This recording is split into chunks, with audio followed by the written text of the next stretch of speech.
En esta Copa del Mundo, Ecuador se presentaba como una de las grandes revelaciones del Mundial. El caballo negro lo llamaban algunos, y para cumplir con esas expectativas, para poner un paso más allá de la fase de grupos, debía asegurar una victoria contra un equipo de África, Costa de Marfil. Sin embargo, el mundo no vio el despertar de la selección ecuatoriana. En su lugar, quien deslumbró a todos fue este joven de 19 años. Piero Hincapié, una de las estrellas de Ecuador, uno de los defensores más prometedores del mundo, no pudo hacer nada contra él. La bala africana, Yan Diomandé. Esta es su historia. Como sucede mucho en los países africanos, la infancia de Diomandé fue difícil. Nacido el 14 de noviembre de 2006 en Abiyán, Costa de Marfil, como confiesa en una carta que escribió después, nunca fue realmente consciente de su posición social. No sabíamos lo que era ser rico o pobre, eso escribió. La normalidad para él era la que veía, compartir una misma casa con 25 personas, y aún así, en esa realidad, Yandé despertó un sueño. Desde antes de cumplir 9 años, ya se escabullía cuando todos dormían para ver fútbol en la TV, para soñar despierto, con estar en la cancha, jugando, marcando goles y llevándose todos los reflectores como su gran ídolo Cristiano Ronaldo. Cuando alguien le compra una camiseta falsa del Manchester United, él mismo escribió Ronaldo con el dorsal 7. De su propia mano Yan cuenta que por su remate potente los adultos lo llamaban Roberto Carlos, pero él se enojaba en secreto. Solo tenía un ídolo, Cristiano Ronaldo. Más adelante, a los 9 años, fue a jugar un torneo cerca de Ghana con el Inter Futsud Comoé, pero más que los partidos, lo que Yan recuerda es su robo a un banco. Unos amigos distraían a un vendedor para que él robara papas de la tienda para comer.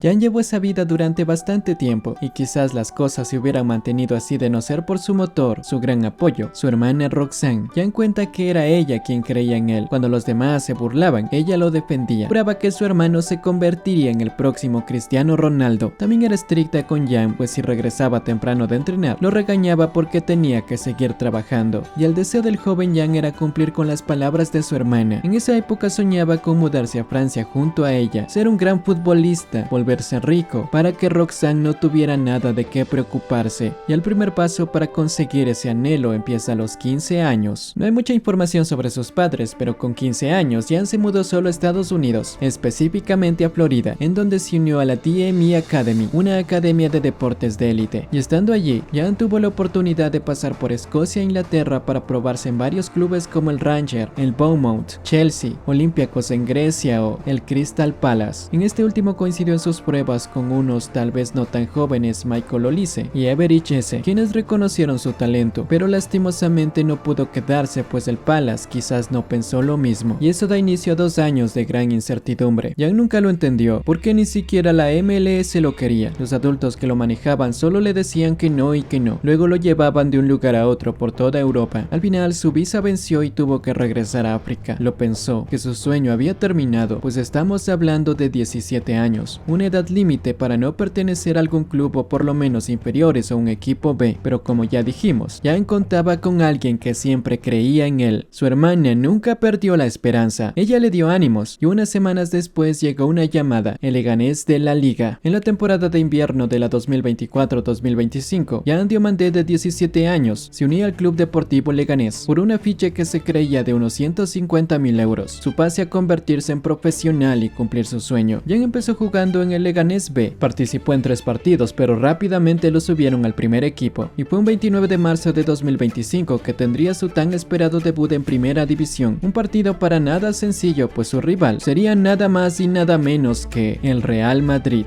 Fue un partido en el que el club merengue ya mostraba signos de no estar bien, a pesar de contar con el mejor jugador del mundo, Mbappé. Yan jugó solo durante los 4 últimos minutos más el agregado, pero a pesar de los pocos minutos, Yan demostró de lo que podría llegar a ser en el futuro. Empezó por la banda derecha y luego por la izquierda, generando importantes jugadas de peligro. Al minuto 93, con una gran jugada individual, conseguía llegar hasta el área chica, en donde un fuerte pero limpia entrada de Raúl Asensio le negaba la oportunidad de gol. Y tuvo otra oportunidad, pues solo un minuto más tarde, al 94 y medio, nuevamente llegaba al área para esta vez conseguir rematar a puerta, aunque no fue de la mejor manera. Le salió un chut mordido que Lunin resolvió sin problema. Al final el partido terminó en derrota para ellos y Yan salía del campo con un sabor agridulce, feliz por debutar, por intercambiar camisetas con Mbappé, pero triste por perder y no haber podido hacer mucho por el equipo. Pero perder el partido no sería lo peor que le pasaría, pues unas semanas después del debut tan soñado, algo demasiado loco, un sueño,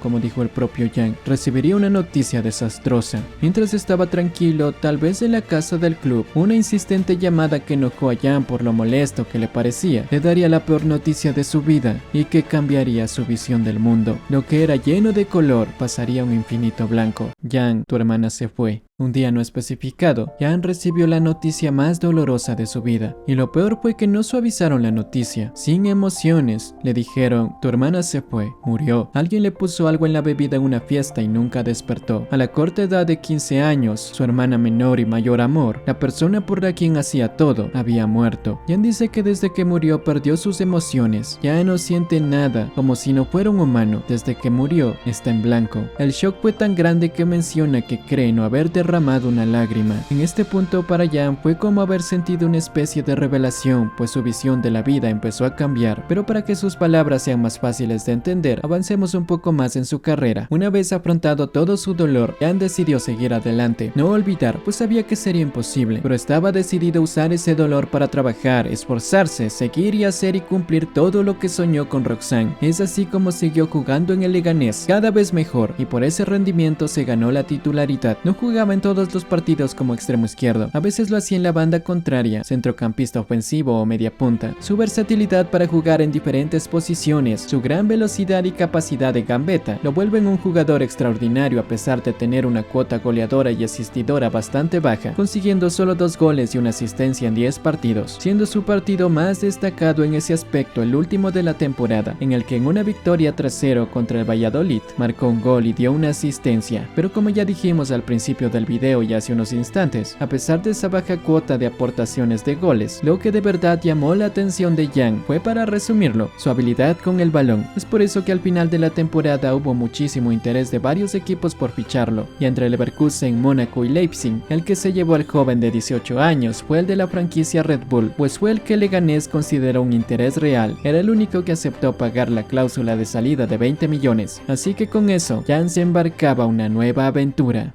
Llegamos a la temporada 2026 y un joven Yang aparece en Leipzig. No tuvieron el mejor primer partido, pues perdieron vergonzosamente 6-0 contra el Bayern Múnich. Sin embargo, desde la segunda fecha todo fue viento en popa para todos, el equipo y Yang, aunque en los primeros partidos jugaba bastante poco, alternando entre titularidades y suplencias. A partir del octavo partido, una victoria contra el Augsburgo permite que se asiente de verdad en el equipo y empiece a ser muy importante. En el partido aportó un gol, pero más allá de eso, su gran juego, asociarse, gambetear, crear oportunidades de gol y, como ya dijimos, cambiando bastante de bandas, es lo que más lo hace brillar. En el primer tiempo empezó por la derecha y la segunda mitad en izquierda, en donde suele ser mucho más letal. Al final en este partido marcó y dio 2 asistencias para una victoria aplastante de 6-0. Otro partido a resaltar es otra goleada 6-0, pero esta vez frente al Frankfurt, en donde Yang pudo conseguir su primer hat-trick. El primer gol al 46 luego de una jugada trabada en el área, luego tras 8 minutos al 54, anota el segundo después de un gran tiro desde fuera del área, y finalmente el gol con el que se llevaría el balón a casa ocurre al 64, luego de un gran pase al vacío de Seiwald. Yang con su gran velocidad deja atrás al defensor y con su gambeta engaña al portero para marcar su tercer gol con la portería vacía. Al final de la temporada, consiguiendo terminar terceros en la Bundesliga, Yang aportó con 12 goles y 8 asistencias en 33 partidos, pero aunque su potencial ya era evidente, no hay mejor lugar para darse a conocer a todo el mundo que el torneo más importante, la Copa Mundial de la FIFA, y eso es lo que Yang Diomande ha demostrado. Con la Copa del Mundo acercándose y con una fase de grupos bastante complicada, Costa de Marfil no podía permitirse dejar fuera de sus filas a la joven estrella de la Bundesliga, así que Yang Diomande fue convocado a la selección. Fue un día antes de partir a la sede que escribió su carta a Roxanne, la carta que hemos mencionado a lo largo de todo este video. Actualmente podemos decir que sin lugar a dudas pudo cumplir su promesa. Ya es una gran estrella y quizá también es rico, pero el propio Yang en su carta carta dice que tal vez se equivocó. No quiere ser rico, eso cambia a las personas y él no quiere eso. No quería una casa grande o autos de lujo, solo jugaba para demostrar que su hermana tenía razón. Tenía razón en que puede ser un gran futbolista, quizá el mejor